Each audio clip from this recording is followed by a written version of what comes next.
Hello दोस्त। चेन्नई के Mirena बीच पे तूफान उठता है तो थार के मरुस्थल राजस्थान में क्या अंतर पड़ेगा? कुछ नहीं पड़ेगा। उसी तरह कॉमन एलिजिबिलिटी टेस्ट या नेशनल रिक्रूटमेंट एजेंसी लागू होने से LP technician JE SSC group D को घबराने की ज़रूरत नहीं है, क्योंकि इसका प्रभाव यहाँ तक नहीं पहुँचेगा। जो आपकी चेन्नई से समुद्र की दूरी और थार तक पहुँचने में बहुत दूर लगेगा। यानी सीधी बात में बोले तो LP technician JE SSC group D को कोई घबराने की ज़रूरत नहीं है, ना इंग्लिश से, ना हिंदी से, ना कॉमन एलिजिबिलिटी टेस्ट से। कैसे हम डिटेल में बताएंगे। उसके बाद आरआरबी का क्या काम खत्म हो जाएगा, एसएससी का काम खत्म हो जाएगा, आईपीपीएस क्या करेगा, इस पे भी डिटेल में हम स्टडी करेंगे। और कुछ हम प्रश्न टाइप करके रखे हैं जो आपको डिटेल में हम समझाने की कोशिश करेंगे। हम नोटिस नहीं पढ़ेंगे, आपको समझाने की कोशिश करेंगे। लेकिन प्रश्न नंबर यहाँ पे क्वेश्चन एक से ज़्यादा रिपीट कई बार हो सकते हैं, क्योंकि मैंने जल्दी जल्दी में केवल उसको थंबनेल जैसा बना लिया है जिससे आप समझ सके केवल बातें को। तो 14 से 15 प्रश्न हमने इसमें शामिल किया है, लेकिन सीक्वेंस 10 तक ही पहुँचेगा, क्योंकि कई प्रश्न बार बार हो चुका है। तो देखिए, ये घोषणा कब हुई थी सबसे पहले आप जानिएगा। कैबिनेट ने घोषणा कर दिया था, ये ऑफिशियल हम डाटा की बात कर रहे हैं। ऑफिशियल को 19 अगस्त 2020 को ये घोषणा हो गया था कि कैबिनेट ने अप्रूवल दे दिया है कॉमन एलिजिबिलिटी टेस्ट और एनडीए नेशनल रिक्रूटमेंट एजेंसी के लिए। तो तीनों चीज़ों को एक एक करके हम इसमें डिटेल में बात करेंगे। तो इसको हम कर देते हैं अभी क्लोज, क्योंकि इसकी हमें ज़रूरत नहीं है। उससे आप देख लीजिएगा, आपको पढ़ना चाहते हैं तो पढ़ लीजिएगा। हम डिटेल में यहाँ आपको सब करके सारांश लेके आए हैं, कह सकते हैं। तो एक एक करके बात करेंगे।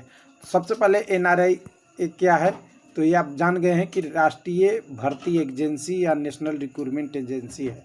ये क्या करेगा, आपका लेवल वन किसको कहते हैं, तो आप सीधी भाषा में समझिएगा, CBT 1। जितने भी एग्जामों का CBT 1 होगा उसको ये एनआरआई करके दे देगा।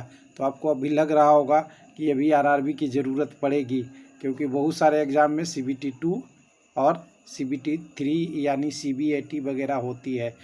वैसे ही एसएससी में भी बहुत सारा स्टेज का एग्ज़ाम होता है, first year, second year, third year जो भी है। उसके बाद आईबीपीएस में भी होती है। यानी आप समझ गए होंगे एनआरआई कहाँ काम करेगा, एसएससी आरआरबी कहाँ कहाँ काम करेगा। चलिए अभी डिटेल में और समझेंगे तो हम आपके पास पहुंच जाएंगे एक लेवल पे, जिससे आप कल बताने के कंडीशन में होंगे। कोई पूछेगा तो क्या है। तो अगला चीज़ है सीईटी क्या है, तो आप जान ही गए हैं, कॉमन एलिजिबिलिटी टेस्ट है, जिसकी आपकी समान पात्रता परीक्षा कह सकते हैं। और इसमें क्या होगा, आपको एग्ज़ाम देने पे स्कोर मिलेगा। हो सकता है वो स्कोर आपके 10 हो सकता है आपका स्कोर 80 हो सकता है आपका स्कोर 100/100 हो, यानी 100% हो, जितनी भी एग्ज़ाम का स्कोर होगा। लेकिन जैसा कि बताया जा रहा है, इसका स्कोर 180 से 200 के बीच में होने वाला है। लेकिन अभी ऑफिशियल पूरी तरह से डिटेल नहीं आई है, तो हमें वेट करना चाहिए। अगला प्रश्न आपके मन में एक ज़रूर होगा कि सीईटी में कितने साल तक का हम प्रयोग कर सकते हैं। एक बार हमने सीईटी दे दिया तो 3 सालों तक इसका प्रयोग होगा। उसके बाद क्या प्रत्येक वर्ष भाग ले सकते हैं, ये भी एक कंडीशन है इसके अलावा भी। लेकिन सबसे जो आपका अच्छा अंक होगा वो मान्य होगा। मैं बता दूं कि पहले साल आपने 45 लाया, दूसरे साल आपने 60 लाया और तीसरे साल 75 लाया। और एक दूसरा कैंडिडेट सेम आप ही के शिफ्ट में था, उसने पहले साल में 75 ला लिया, दूसरे साल में 60 ला लिया और तीसरे साल में 45 ला लिया। तो जो दूसरा कैंडिडेट है उसका 75 स्कोर और आपने तीसरे साल में 75 किया तो वो आपकी माने जाएगी। लेकिन डिफरेंस ये होगा कि आपने 2 सालों में जो स्कोर किया है वो 45 और 60 ही काउंट होगा, और जो कैंडिडेट पहले साल में 75 कर लिया उसका 75 काउंट होगा, और 75 पे एलिजिबिलिटी आगे बनेगी। हम इसको भी समझाएंगे कि 75 लाने का बेनिफिट क्या है। यानी जोर लगाना पड़ेगा आपको सीईटी में कि 75 आपका आ जाता है तो आप जो भी अप्लाई करेंगे उसमें आपको कॉल होगा, यानी आप एग्ज़ाम देने के लिए एलिजिबल हो जाएंगे। ध्यान दीजिएगा, ये बहुत मायने है। उसके बाद अगले प्रश्न में जाते हैं कि सीईटी किस पोस्ट के लिए होगा। यहीं से हमारा सारा चीज़ का जवाब मिल जाएगा। जो हमने बोला था कि चेन्नई के बीच पे अगर समुद्र उठती है मेरीना बीच पे, तो आपका राजस्थान के थार में क्या होगा। थार इसलिए होगा कि ये किस पोस्ट के लिए लिया जा रहा है, बी और सी के लिए। ध्यान दीजिएगा। तो बी की तो हम बात ही नहीं करते ज़्यादा, क्योंकि ये गजेटेड पोस्ट होता है, और सी होता है नॉन गजेटेड पोस्ट। तो सी में ही ज़्यादा रिक्रूटमेंट होती है मैक्सिमम करके। डी का तो है ही है। तो यहाँ पे डी अगर नहीं होता है तो रेलवे ग्रुप डी ख़त्म हो गया। आपको सोचने की ज़रूरत नहीं है कि आप किस में जाएंगे। तो आप सीईटी में अभी नहीं जा रहे हैं तो आपको अलग से ही एग्ज़ाम लेगा, वो आरआरबी या आरआरसी आपका एग्ज़ाम लेगा। चलिए, ख़त्म हो गया। उसके बाद नॉन टेक्निकल पोस्ट है, तो यहाँ से भी आपको एलपी, टेक्नीशियन, जेई, एसएससी हटा देना पड़ेगा। इन सारे पोस्टों के लिए सीईटी नहीं होगा और नेशनल रिक्रूटमेंट एजेंसी इसमें पार्टिसिपेट नहीं करेगा इन सारों पोस्टों का। तो इसको कौन कराएगा? तो अभी पहले की तरह ही आरआरबी ही एग्ज़ाम कराते रहेगा, जैसा कि अभी तक डिटेल उपलब्ध है उसके अनुसार से। अब इसमें बच गया कि कौन कौन से पोस्ट आ सकते हैं रेलवे का। तो हमें तो दिख रहा है एक ही पोस्ट डायरेक्ट रूप में एनटीपीसी हो सकता है। सीआईएसएफ वाली जो भर्ती चलती है कांस्टेबल वगैरह वाली और एसआई वाला, उसको इंक्लूड कर दिया जाए। अभी अनुमानता है, इसका डिटेल नहीं इसका आया है, इसका तो क्लियर है। उसके बाद आपका मिनिस्ट्रियल का पोस्ट मिनिस्ट्रियल आइसोलेशन का होगा, ये तो क्लियर हो गया है। और आपका पैरामेडिक हो सकता है, उसके रिगार्डिंग हो सकता है। और कह सकते हैं टीचिंग वाला भी पोस्ट हो सकता है। टीचिंग वाले भी पोस्ट में बी और सी वाले होते हैं, तो टीचिंग वाले पोस्ट भी यहाँ पे आपकी सम्मिलित हो सकता है। तो चलिए, ये तो आपका क्लियर हो गया कौन कौन सा होगा। उसके बाद अगला है सीईटी परीक्षा कितने स्तर की होगी। तो अभी 3 स्तर का बात किया गया है। 3 स्तर यानी 3 लेवल का परीक्षा होगा। 10वीं के लिए जो एग्ज़ाम होती है वो सबके लिए होगी, 12वीं के लिए होगी, ग्रेजुएट के लिए होगी। तो यहाँ से एक ही चीज़ दिखता है, यहाँ से सबसे ज़्यादा बोलबाला एसएससी और आईबीपीएस का होने वाला है, क्योंकि 10 पे रेलवे केवल ग्रुप डी लेती है और ग्रुप डी का एग्ज़ाम आपको करा नहीं रहा है। नेशनल एग्ज़ाम एजेंसी यानी सीईटी के लिए सीईटी में एग्ज़ाम करा नहीं रहा है। तो ग्रुप डी तो आपका निकल गया रेलवे से। तो रेलवे से 10 पे एक ही पोस्ट होती है, उसको भी निकाल दिया। तो यहाँ पे एसएससी और आईबीपीएस का बच गया। 12 पे रेलवे केवल एक ही पोस्ट लेती है, वो टेक्नीशियन की, वो टेक्निकल में निकल गया। तो रेलवे के लिए ये आधा ये निकल गया। और दूसरी पोस्ट जो एनटीपीसी में 10+2 का है, उसका कुछ पोस्ट आ जाएगा इसमें। तो यानी 50-50 यहाँ से। और ग्रेजुएट की तो एनटीपीसी खूब होती है, ये आपका एनटीपीसी को हो जाएगा। यानी रेलवे के टर्म में कहें तो यहाँ पे थोड़ा सा पार्ट आपकी आएगी सीईटी में फ़िलहाल के लिए, जैसा कि पैटर्न है। बाकी एसएससी और आईबीपीएस का ज़्यादा आएगा। तो चलिए, समझ गए होंगे। अब इसी पे कुछ लोग पूछते हैं कि इसका प्रश्न कैसा हो सकता है। लेवल तो आप जान ही गए, तो लेवल के हिसाब से ही प्रश्न होगा। लेकिन कहते हैं कि इसका सिलेबस क्या होगा, तो सिलेबस अभी क्लियर नहीं है, लेकिन 3 चीज़ें तो कन्फर्म है, आपको आना ही आना है। रीजनिंग, मैथ जो CBT 1 का हुआ करता था, साइंस वाला और जीके वाला टॉपिक जो था वो होगा ही। हाँ, इंग्लिश पे कन्फ्यूजन है कि इंग्लिश जोड़ा जाएगा या नहीं जोड़ा जाएगा। लेकिन एसएससी की एग्ज़ाम में देखें तो इंग्लिश रहती है, तो यहाँ भी पॉसिबल है। आईबीपीएस में रहती है, यहाँ भी पॉसिबल है। रेलवे का अब सोचना है। तो तीनों का लेवल अगर एक साथ हो रहा है तो कॉमन ऐसा एक पैटर्न बनाया जाएगा जिसमें सबकी रेलवे की पैटर्न, एसएससी की पैटर्न, आईबीपीएस का पैटर्न जुड़ जाए। अगला प्रश्न था कि सीईटी किस नंबर के लिए नंबर किसी और के लिए प्रयोग होगा या नहीं। तो हम कहेंगे हाँ। केवल रेलवे ने ये बोला है कि हम अपने स्कोर को जो NRA नेशनल रिक्रूटमेंट एजेंसी के अंदर सीईटी में जो नंबर आएगा उसको हम किसी पब्लिक, प्राइवेट या जो इंटरेस्टेड है इस डाटा को लेने के लिए हम शेयर करेंगे, जिससे उससे कैंडिडेट को सेलेक्ट कर ले और कॉस्ट कटिंग हो जाएगी। कॉस्ट कटिंग के साथ साथ रिड्यूस टाइम हो जाएगा, टाइम बच जाएगा, वैकेंसी को करने में समय बचेगा, जिससे लोग आगे कर सकते हैं। हाँ, लेकिन यहाँ पे एक सवाल उठता है कि एक बार जो फ़ी जमा करेगा वो अगले के लिए भी एप्लीकेबल होगा या नहीं होगा।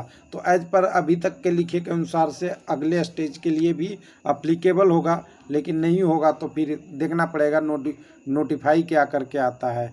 तीसरा आपका अगला कॉलम आने वाला था, आपको मन में करेगा कि कौन कौन शामिल होगा और कौन हो सकते हैं।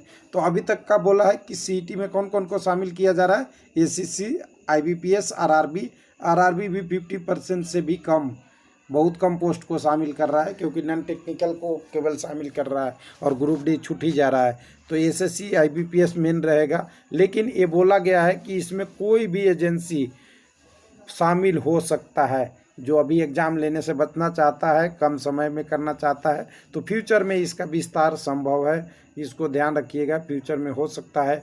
और सारे स्टेट लेवल या सेंट्रल लेवल की जो वैकेंसी है वो हो सकता है कि इसमें जुड़ सकता है। चलिए अगला हम देखते हैं, सीटी में शामिल होने का उम्र क्या है। सबसे ज़्यादा लोगों का कमेंट इस पे आता है कि उम्र कितना रहेगा। तो देखिए, उम्र में कोई बदलाव अभी नहीं होगा, जो रेलवे, एसएससी और उसके लिए होता है वही होगा। हालांकि रेलवे में 2-3 साल का बेनिफिट दिया हुआ है, 3 ईयर का एज रिलैक्सेशन दिया हुआ है। तो एज रिलैक्सेशन तो रेलवे में अभी जारी है, तो उसके हिसाब से ही दोनों के लिए दिया जाएगा कि एलिजिबिलिटी आपको प्रदान कर दिया जाए। और जो आपका बेनिफिट पहले मिलता था OBC, SC, ST, PWD, ex serviceman या अदर्स का, वो बेनिफिट मिलता रहेगा, इससे कोई चेंज नहीं होगा।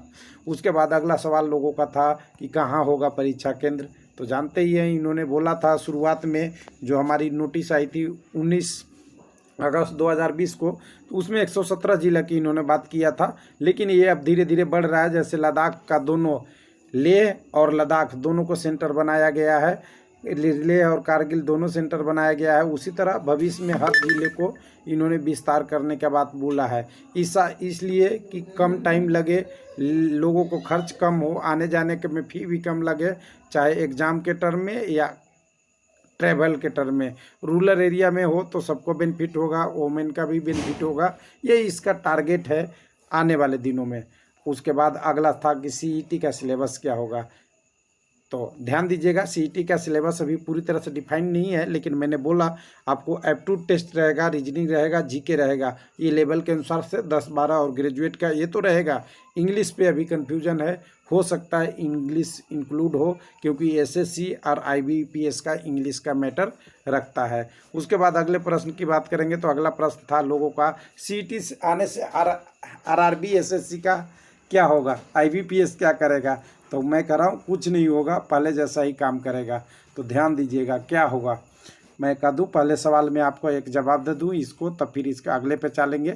तो यहाँ दोनों एक ही का प्रश्न एक ही जैसा है, इसलिए दिखा दिया हूँ। देखिए, सीटी और जो आपका एनआरए है, ये क्या करेगा, आपका फर्स्ट स्टेज का एग्ज़ाम लेगा। हमने शुरू में बोल दिया है, फर्स्ट स्टेज का इन्होंने लिखा है। फर्स्ट स्टेज में होता क्या है, जो बेसिक होती है वो एग्ज़ाम हो जाती है। अब क्या होगा कि आरआरबी, एसएससी, आईबीपीएस कब पिक्चर में आएगी, पिक्चर में कब आएगी, जब वैकेंसी निकलेगा।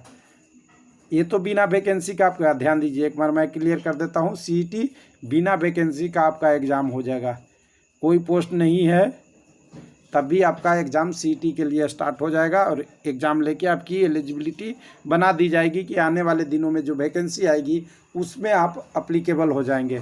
उसके बाद पिक्चर होगा आरआरबी, एसएससी, आईबीपीएस का, जो इनकी सालाना वैकेंसी होती है उनकी सालाना, और जो रेलवे की कभी कभार वैकेंसी आती है उसकी जब वैकेंसी आएगी, नोटिफाई होगा, उसमें आप जानते ही हैं CBT 2 में क्या कंडीशन रहता था, आपको पता ही है। मैं एक एग्जाम्पल ले लेता हूँ एएलपी का।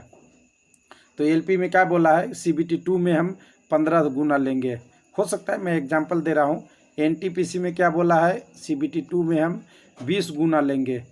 तो अब क्या होगा, आपको नंबर के टर्म में हमने बताया था, उस प्रश्न पे लेके आना मैं ये चाहूँगा थोड़ा सा समझाने के लिए, क्योंकि मैं बिना उसके बिना नहीं समझा पाऊँगा। अब ये होगा कि एक कैंडिडेट ने स्कोर किया है 75, और 75 वाले मान लेते हैं कि रेलवे में कितनी पोस्ट आई है, 10, मैं 10 की बात कर रहा हूँ क्योंकि समझिएगा आप, और रेलवे की एनटीपीसी की परीक्षा है, CBT 2 इनको एग्ज़ाम लेना है। CBT 2 में कितने लोग को कॉल करेंगे, तो कहा है कि हम 20 गुना को करेंगे, तो 200 लोगों को ये फॉर्म भरवाएगा।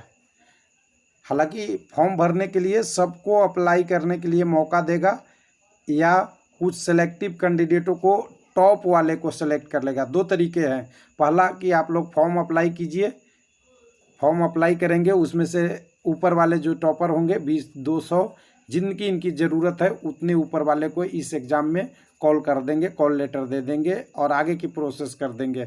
लेकिन दूसरा तरीका ये भी है कि इनको कॉल नहीं करके टॉप के ले लें, लेकिन टॉप को लेने में ये दिक्कत है कि वो कैंडिडेट इच्छा रखता है या नहीं रखता है, रेलवे को नहीं पता होगा। इसलिए उनसे एक आपकी अपील वो होगी, फॉर्म अप्लाई करने के लिए बोला जाएगा, उसमें से टॉप वाले को ले लिया जाएगा। अगर वो स्कोर 75 से 60 तक आती है लोएस्ट टर्म में तो 60 तक वाला का कॉल किया जाएगा, 65 तक आती है तो 65 तक का, जितना नीचे तक आएगा उतना ही तक कॉल करेगा, बाकी लोगों को उसमें नंबर नहीं आएगा। इसलिए मैं बोला हूँ कि ये नंबर लाना बहुत ज़रूरी है, जितना ज़्यादा जिसका नंबर रहेगा उसको हर परीक्षा में कॉल आएगी, ये ध्यान रखने वाली बात है। अब एक छोटा सा सवाल बच गया था, बाकी तो मैंने मैक्सिमम चीज़ों को कवर कर लिया है। तो IBPS क्या करेगा, तो second stage, third stage, fourth stage जितनी भी होगा, डॉक्यूमेंट वेरिफिकेशन, मेडिकल एग्जामिनेशन, ये प्रोसेस RRB, SSC, IBPS पहले जैसा ही करते रहेगा। इस पे कोई अंतर प्रभाव नहीं पड़ेगा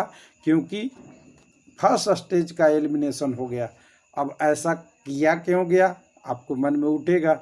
ऐसा इसलिए किया गया कि जब CBT 1 होती है, मैं एग्जांपल ले लूँ, CBT 1 एक वैकेंसी इधर आई है, LP एक ही बार आ रही है, मैं एग्जांपल ले लेता हूँ LP टेक्नीशियन की, दूसरी निकली है आपकी JE की, यहाँ पे एग्जांपल है, हालांकि ये एग्ज़ाम में नहीं आने वाला है, LP टेक्नीशियन JE। तीसरा निकला हुआ है NTPC की, चौथा निकला हुआ है SSC में कोई MTS का, कोई आपका कह सकते हैं अलग अलग ग्रेजुएट लेवल, कोई हो सकता है 10+2 लेवल वाला है, कोई CGS जो बोलते हैं आप लोग, अलग अलग क्षेत्र है। सभी में क्या करता है, एक कैंडिडेट के पास जो क्वालिफिकेशन है वो सब में अप्लाई कर देता है।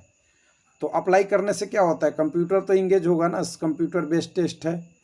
नंबर ऑफ कैंडिडेट, पहले टोटल एक्चुअल में 3 करोड़ लोग हैं, मान लेते हैं ऐसा ही लगभग आता है एग्ज़ाम में, 3 करोड़ लोग हैं, तो 3 करोड़ में से 3 करोड़ MTS में से 2 करोड़ भर दिए, CGS में 2.5 करोड़ भर दिए, आपका ग्रेजुएट 10+2 लोग वाले में 2 करोड़ भर दिए, वैसे LP टेक्नीशियन वाले में 1.5 करोड़ भर दिए, NTPC में 1.1 करोड़ भर दिए, और ये करके ना 3 करोड़ कैंडिडेट बन जाते हैं 20 करोड़। तो 20 करोड़ की अगर एग्ज़ाम लेना है तो लगेगा समय, बहुत ज़्यादा समय, और एजेंसी सब अलग अलग है, एग्ज़ाम सेंटर वही है, बहुत ज़्यादा अपना क्षेत्र नहीं है, इंफ्रास्ट्रक्चर भी कम है, तो सब चीज़ होके बर्डन होता है कैंडिडेट को भी। कैंडिडेट भी 600 किलोमीटर, 1200, 1000 किलोमीटर एग्ज़ाम देने जाता है। तो अब यहाँ से क्या हो जाएगा, एक एग्ज़ाम हो जाएगा तो बेनिफिट होगा। तो अब कहिएगा कि मैं एक बार कहूँ कि क्या आपका नेशनल रिक्रूटमेंट एजेंसी आने से बहुत बेनिफिट हो जाएगा, वैकेंसी हर साल आएगी, तो ऐसा भूल जाइएगा कि ऐसा नहीं है कि आएगा ही, वैकेंसी तो ज़रूरत रहने पे ही आएगी। ये आपकी एलिजिबिलिटी एक प्रदान कर रहा है, और ऐसा नहीं कि इसके आने से वैकेंसी आएगा ही, नहीं ऐसा सोचिएगा। हाँ, लेकिन ये रहेगा जब भी आएगा प्रोसेस फास्ट हो जाएगा, और फास्ट हो जाएगा, सेकंड स्टेज, थर्ड स्टेज में आपकी डायरेक्ट एंट्री मिल जाएगी जो टॉप के एलिजिबल कैंडिडेट होंगे। फिर भी अगर कोई क्वेश्चन रह गया होगा आपके मन में, संशय रह गया, कोई दुविधा रह गई इससे रिलेटेड, तो आप इस चैनल पे कमेंट कर सकते हैं। थैंक यू, धन्यवाद।